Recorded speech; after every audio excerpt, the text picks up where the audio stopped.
সাংবাদিক ভাইরা আমাদের টেলিভিশন অফিসে আছেন, আসসালামু আলাইকুম। আজকে আমি এবি পার্টির পক্ষ থেকে লালমনিরহাট জেলাতে এসেছি, পার্টিকুলারলি আপনার পাটগ্রাম এবং হাতীবান্ধার মাটি মানুষকে বোঝার জন্য, এবং আমাদের দলে এখানে যিনি নেতৃত্ব দিয়েছেন এবি পার্টির প্রতিষ্ঠাতা যুগ্ম আহ্বায়ক জনাব এরশাদ হোসেন সাজুর কবর জিয়ারত করা। আজকে চতুর্থ মৃত্যুবার্ষিকী ছিল ওনার, এবং ওনার ছেলে আবু রায়হান রসি যিনি এখন দলের হাল ধরেছেন এই এলাকাতে, এবং আগামী দিনে ওনার নেতৃত্বে আমাদের দল এখানে এগিয়ে যাবে।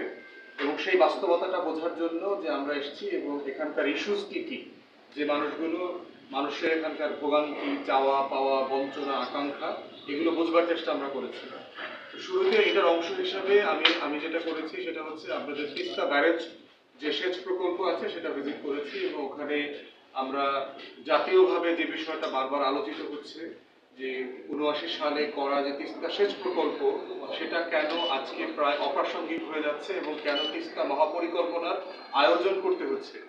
তো সেই জায়গাতে বেইজিং সফরে আপনারা দেখেছেন যে প্রধান উপদেষ্টা আপনার ওখানকার যে সরকার আছে চাইনিজ গভর্নমেন্টকে অনুরোধ করেছেন যে আমাদের টোটাল নদী ব্যবস্থাপনা নিয়ে আগামী 50 থেকে 100 বছরের একটা মহাপরিকল্পনা দেওয়ার জন্য।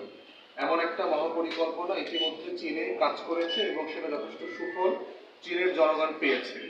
যেহেতু ভারতের সাথে আমাদের 54টা অভিন্ন নদী আছে, সেই জায়গাতে একটা মহাপরিকল্পনার উপর ভিত্তি করে আমরা কি কি বেনিফিট দিতে পারি, পার্টিকুলারলি তিস্তার নাব্যতা ধরে রাখা, তিস্তার গভীরতা ধরে রাখা, শীত মৌসুমে পানি আটকে রাখা, গরমের মৌসুমে যখন আমাদেরকে ভারতের উজান থেকে আপনার গেটগুলো খুলে দেয়, এখানে বন্যা তৈরি হচ্ছে, ধরলা নদীটা আপনাদের মরে গেছে একেবারে দেখলাম।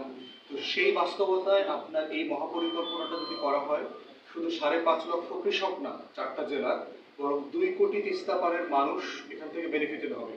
তো সেই জায়গাতে পার্টিকুলারলি কয়েক হাজার কোটি টাকা অলরেডি বিনিয়োগ করবার প্রস্তাবনা চীনের সরকারের আছে।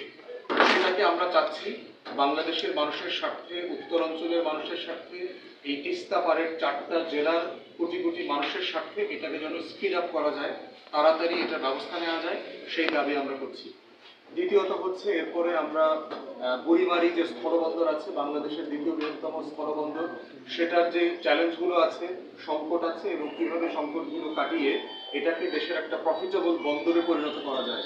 রাষ্ট্র এখন 150 কোটি টাকার মতো এখান থেকে রাজস্ব পায়, এটা থেকে আরো কয়েকশো গুণ বেশি রাজস্ব আদায়ের সম্ভাবনা এখানে আছে।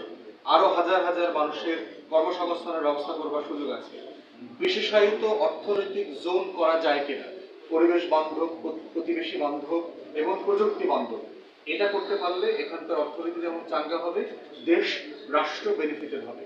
তারপরে আপনারা দেখেছেন আমি পাটেশ্বরী মন্দিরে গেলাম, এখানকার সংখ্যালঘু সম্প্রদায়ের দুঃখ, কষ্ট, বঞ্চনা বোঝার চেষ্টা করেছি, এবং আমাদের দলের পক্ষ থেকে একটা তদন্ত কমিটি করে দেওয়া হয়েছে আবু রায়হান রসি নেতৃত্বে।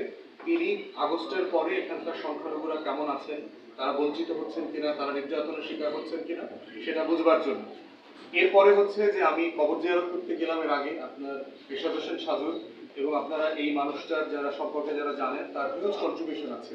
তামাক চাষিদেরকে ভুট্টা চাষে ফিরায় নিয়ে আসা, আপনার 6 নম্বর সেক্টরে এই বেস কমান্ড স্থাপন করে এই পরিবারের যে অবদান আছে মুক্তির লড়াইতে, আমাদের 71-এর যুদ্ধে, সেটাকে স্বীকৃতি দেওয়ার একটা জায়গা আসছে। আপনার 2 কোটি টাকার জন্য আমাদের হাজার হাজার স্থানীয় ভুট্টা চাষিকে এনসিসি ব্যাংক হেনস্থা করছে। আমরা এটা প্রতিবাদ করেছি এবং এটাকে নিয়ে সরকার এবং স্থানীয় প্রশাসনের যা যা করণীয় সেটা আমরা দাবি করেছি।